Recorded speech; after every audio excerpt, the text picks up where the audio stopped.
할렐루야. 옆에 앉으신 분들과 함께 인사하겠습니다. 하나님이 당신과 함께 하십니다. 우리 인사하겠습니다. 하나님이 당신과 함께 하십니다. 하나님이 우리와 함께 하십니다.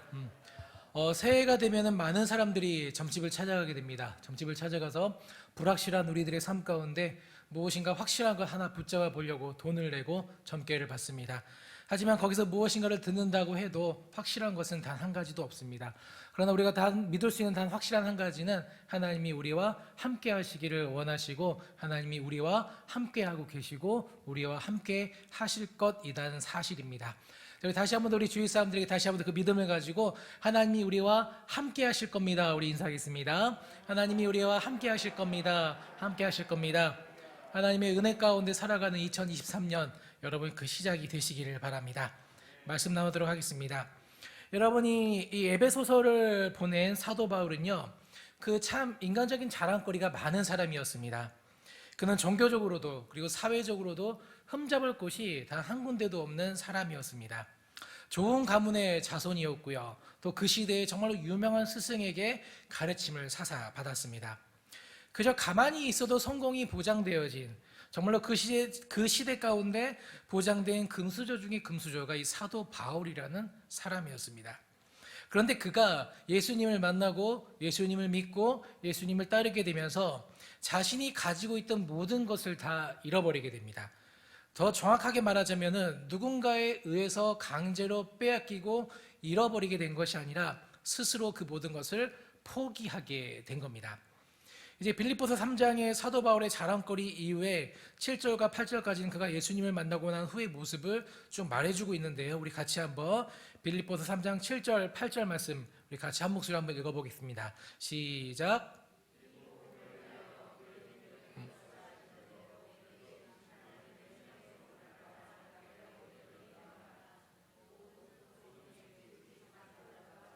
네.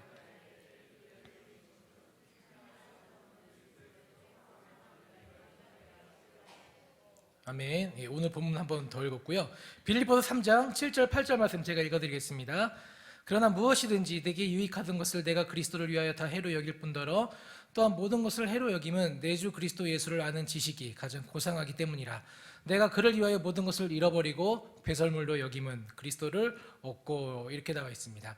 지금까지 자신이 누구인지 설명해주고 보여주던 그 모든 환경과 자신의 능력을 이제는 무엇과 같이 여긴다고 말합니까? 배설물과 같이 여긴다라고 이야기를 합니다.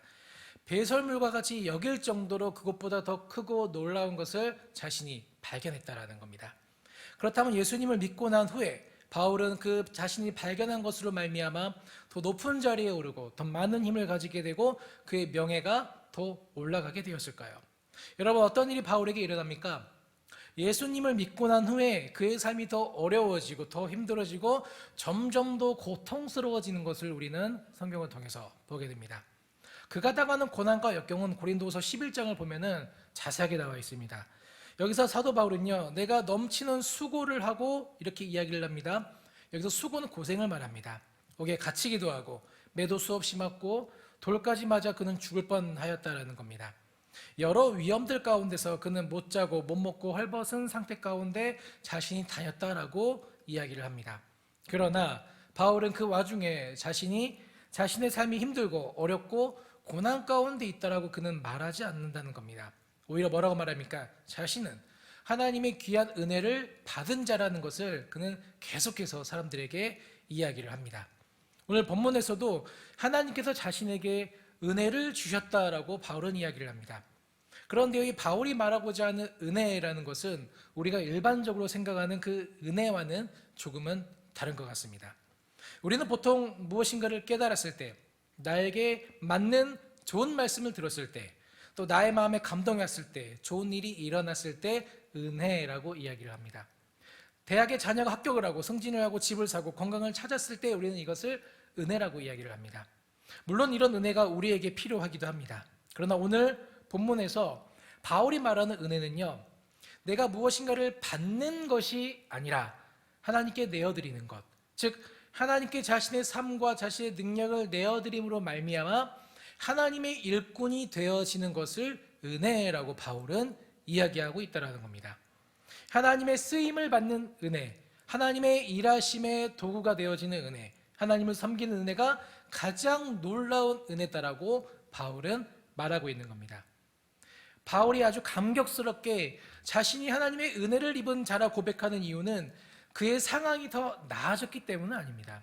그의 수입이 늘어서가 아니고, 그의 환경이 더 좋아져서가 아니고, 그가 이전보다 더 많은 인정을 사람들에게서 받기 때문도 아니고, 고난을 덜 받기 때문도 아닙니다. 한 가지입니다. 자신이 바로 하나님의 일꾼이 되어서 하나님께 쓰임받는 인생이 되었기 때문에 그는 자신이 은혜를 입은 자다라고 이야기를 하고 있는 겁니다. 여러분, 우리가 하나님 앞에서 인생을 살아갈 때 크게 두 가지의 길이 있습니다. 하나는 좁은 문으로 들어가서 험한 길을 통하여 생명에 이르는 길이 있고, 하나는 넓은 문을 들어가서 평탄한 길을 가다가 사망에 이르는 길이 있다라고 이야기를 합니다. 다르게 말하자면 영을 따라 사는 하나님의 종으로 살아가는 사람이 있고, 육을 따라 죄의 종으로 살아가는 사람이 있다라는 겁니다. 여러분, 우리 인생은요, 이 반드시 두 가지 중에 한 가지의 길을 가게 되어 있습니다. 넓은 문으로 들어가서 평탄한 길을 살다가 생명에 이르는 길에 대해서 성경은 놀랍게도 말하고 있지 않습니다. 아무리 시간이 지나고 세대가 변하고 아무리 많은 시대가 변한다 할지라도 넓은 문으로 들어가서 평탄한 삶을 살다가 생명에 이르는 길은 이 땅 가운데 존재하지 않는다라는 겁니다. 육을 따라 살다가 생명에 이르는 삶도 없고, 불의하게 살다가 의의 나라에 들어가는 삶도 없다라는 겁니다.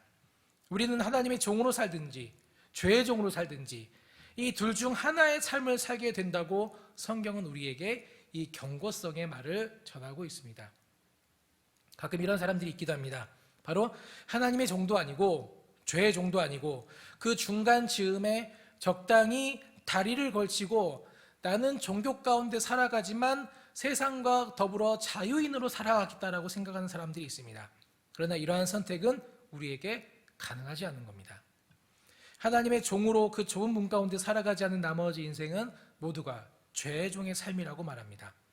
하나님을 온전히 믿지 않는 것은 죄에 순종한다라는 의미이기 때문입니다. 자유한 삶, 하나님도 믿고 세상에서 적당히 누리면서 살겠다, 이러한 것은 하나님의 나라 가운데 존재하지 않는다라고 성경은 말합니다. 하나님을 온전히 믿지 않고 따르지 않고 섬기지 않는 것을 모두 우상을 따라가는 삶이기 때문입니다. 중간에 걸쳐진 인생이 없다라는 겁니다. 사도 바울이 깨달은 것은요, 하나님의 일꾼으로 살기 전 자신의 삶이 바로 죄에 속한 죄의 종으로 살던 사람이었다라는 겁니다. 바울은 자신을 설명할 때 죄인 중에 괴수라는 말을 사용합니다, 여러분. 그는 하나님을 믿는 사람이었습니다. 그 시대 최고의 선생으로부터 율법을 배웠고, 바리새인 중에 정통 바리새인이 사도 바울입니다. 정치와 종교가 하나였던 그 시대 가운데 최고의 엘리트였습니다. 그리고 그 하나님의 영광을 위해서 감히 하나님의 아들이라 주장하는 예수를 믿고 따르는 사람들을 잡아서 죽였던 열정이 충만한 사람이 바울입니다. 그럼 그가 이제 자신 스스로가 나는 죄인이다라고 말합니다. 그는 예수를 섬기는 하나님의 도구로 살아가는 온전한 삶을 살지 못했기 때문에 그 이전에 자신이 행했던 유대인과 바리새인의 측면에서 보았던 그 의로웠던 삶이 사실은 모두 죄 가운데 살았던 삶이다라고 고백하고 있는 겁니다. 세상의 모든 사람들은요, 둘 중 하나로 살아가게 됩니다. 하나님의 종인가, 죄의 종인가. 하나님의 종으로서 생명의 길로 나아가는 사람인가, 죄의 종으로서 사망의 길로 향해 나아가는 사람인가. 이 두 가지 길밖에 없다라는 겁니다. 그래서 사도 바울은요, 자신이 하나님께 쓰임을 받게 되었다는 것이 가장 귀하고 가장 은혜로운 일이다라고 그는 고백할 수 있었던 겁니다. 여러분, 하나님께 은혜를 구하고 받고자 하는 기도와 모임은 늘어납니다. 그와 반면에 하나님께 헌신하고 쓰임 받고자 하는 그런 목적을 가진 모임들은 점점 사라지는 것을 우리가 보게 됩니다. 축복, 치유, 회복, 힐링, 이런 제목을 걸고 많은 집회들이 열리고 많은 사람들이 찾아가지만 전도, 선교, 제자교육, 훈련, 여기에는 발길이 뜸해지는 것을 보게 됩니다. 여러분, 교회 안도 마찬가지일 수 있습니다. 사람을 많이 모으기 위해서는요, 이 헌신이라는 말보다는 축복이라는 말을 더 많이 사용해야 됩니다. 하나님의 종으로 살 것인가, 죄의 종으로 살 것인가에 대한 선택보다 내가 어떻게 누리고 살아갈 것인가, 내가 이 땅에서 육적으로 영적으로 좀 더 누려야 하는데 어떻게 내가 원하는 은혜를 받을까? 이러한 것에 더 많은 관심이 우리가 가지게 된다는 겁니다. 하나님께 몸과 마음과 정성을 다해 내 삶을 내어 드리는 것, 내 삶이 쓰임을 받는 것, 내가 주님의 도구가 되어 무엇을 한다는 것보다 더 큰 은혜와 은총이 없다라는 것을 우리는 자주 망각하게 됩니다. 여러분, 이 시대 가운데 가장 은혜가 많은 시대는 헌신이 많은 시대였습니다. 가장 은혜가 없는 시대는요, 하나님께 요구하는 것이 많은 시대였습니다. 여러분, 어찌 보면 하나님께 가장 큰 은혜를 구했던 때는 종교개혁 바로 직전 시대입니다. 얼마나 큰 은혜를 사람들이 구했느냐? 면죄부를 돈을 주고 사면서까지 그들은 은혜를 구했습니다. 우리는 그 시기를 기독교 역사 중에 가장 타락한 시대라고 이야기를 합니다. 헌신하겠다는 사람은 없고 자신의 삶을 위해서 주님을 따르겠다라는 사람은 없고 돈을 주면서 그 은혜를 사겠다라고 강구하던 그때라는 겁니다. 그러나 가장 하나님께 좋았던 시대는요, 모두가 하나님께 쓰임을 받기 위해 삶을 드리며 나아갔던 시대일 겁니다. 우리 디모데전서 1장 12절 말씀 함께 읽어보겠습니다. 디모데전서 1장 12절입니다. 시작.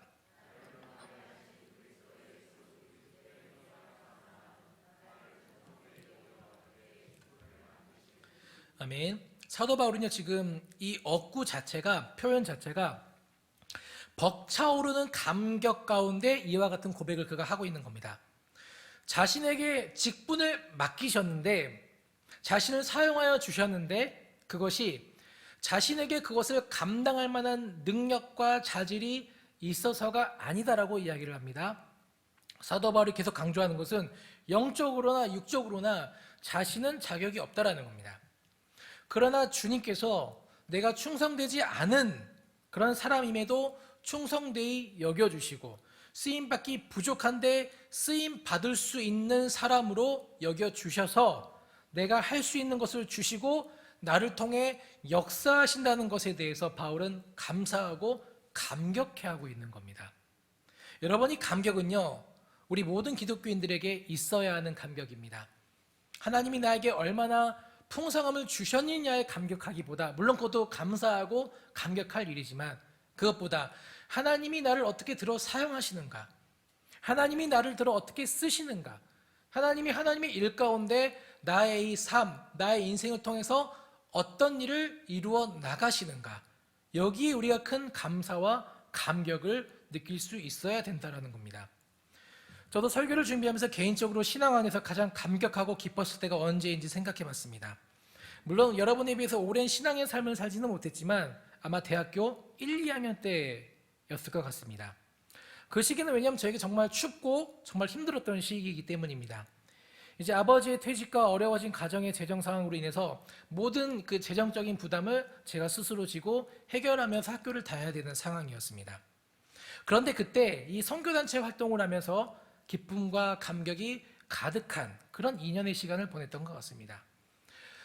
내가 내 삶을 주님께 드린다고, 선교단체에 헌신한다고 해서 나에게 더 많은 것이 나아지고 더 많은 것이 주어져서가 아닙니다.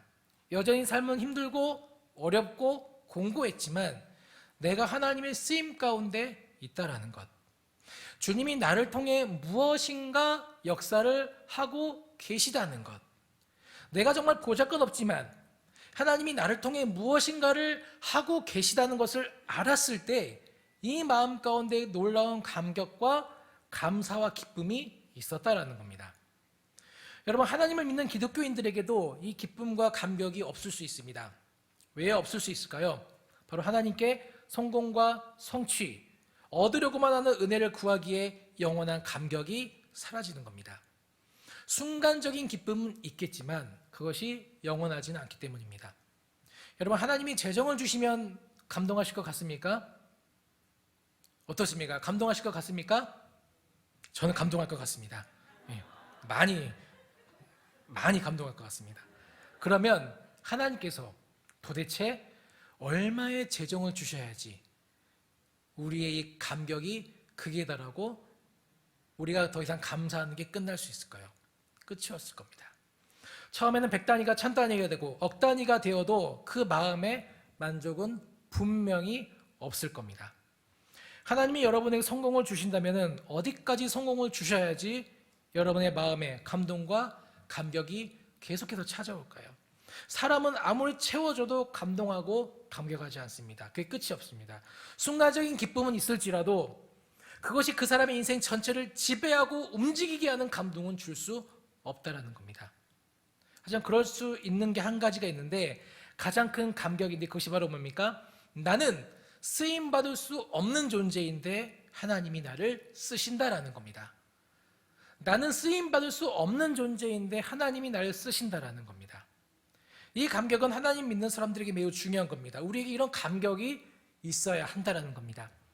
하나님께서 나를 쓰신다라는 감격, 나를 사용하셔서 하나님의 일을 해나가신다라는 감격, 이것이 우리에게 회복되어져야 될 감격이라는 겁니다.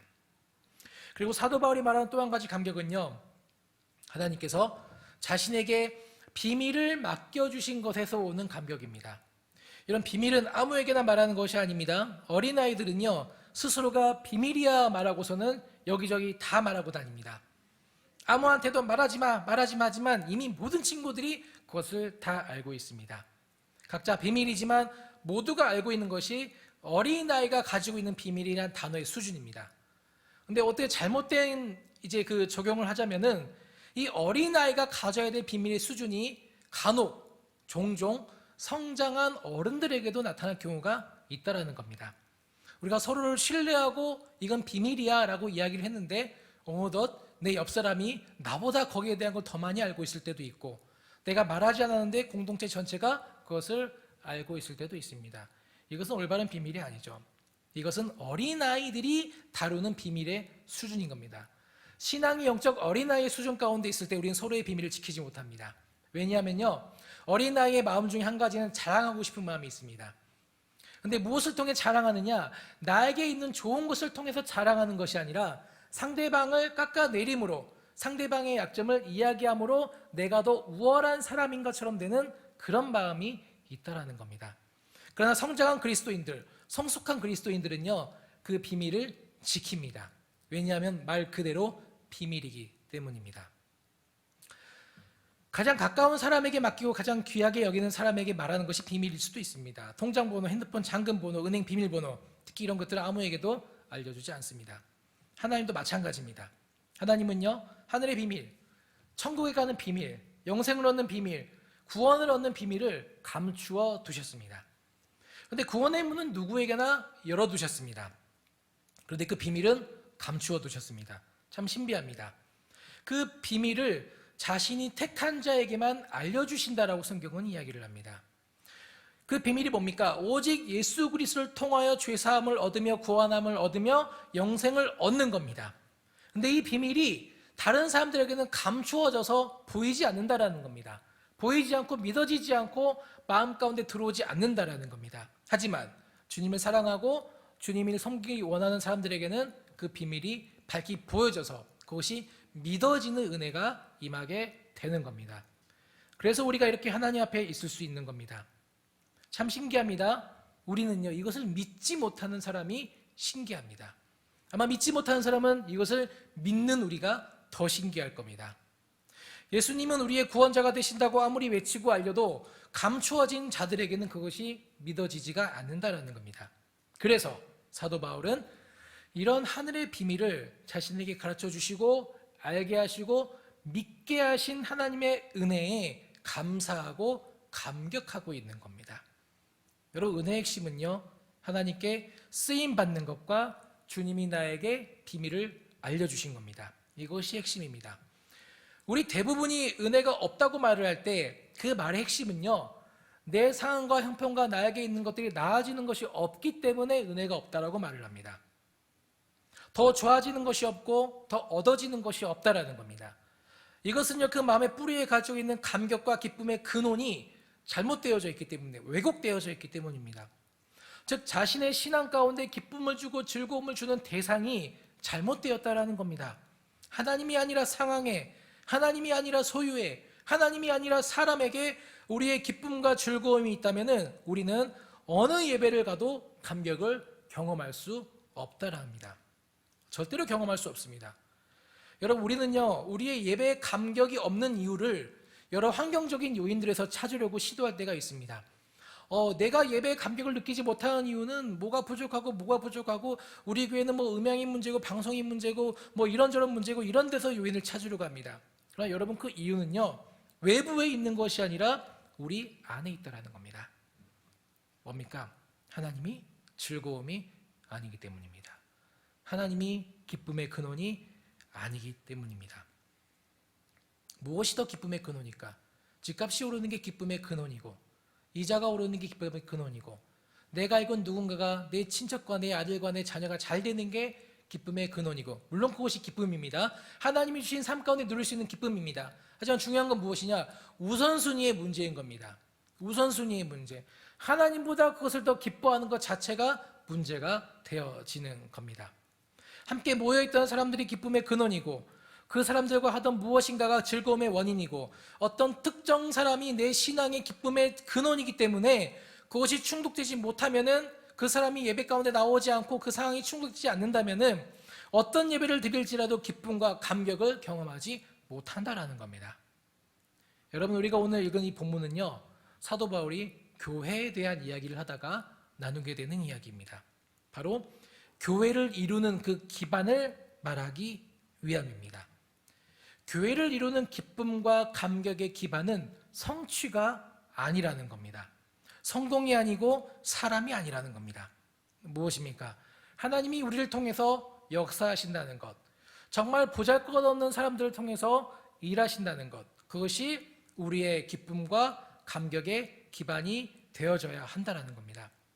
은혜를 받는다는 것은요, 내가 쓰임을 받는 자리 가운데 있다라는 겁니다. 내가 하나님의 비밀을 안다라는 겁니다. 사도 바울은 예수님을 믿기 전에 자신의 핏줄, 가문, 학벌, 능력, 의로움을 자랑합니다. 그가 예수님을 믿는 자들을 잡아 죽인 이유는요, 하나님에 대한 충성보다는 자신의 의로움을 내보이려는 그런 의도가 더 컸습니다. 자기과시죠. 자기과시. 여러분, 우리도 그런 자기과시할 수 있습니다. 나와 뜻이 다르고 생각이 다르다는 이유로 누군가를 비난하고 정죄하면 그것 또한 저 사람보다 내가 더 뛰어나다라는 자기과시입니다.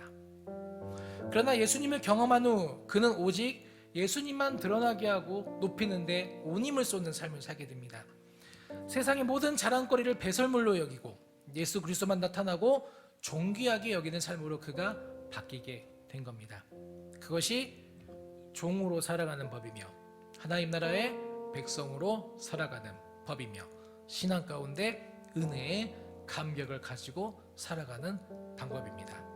우리 안에 이런 감격이 있습니까?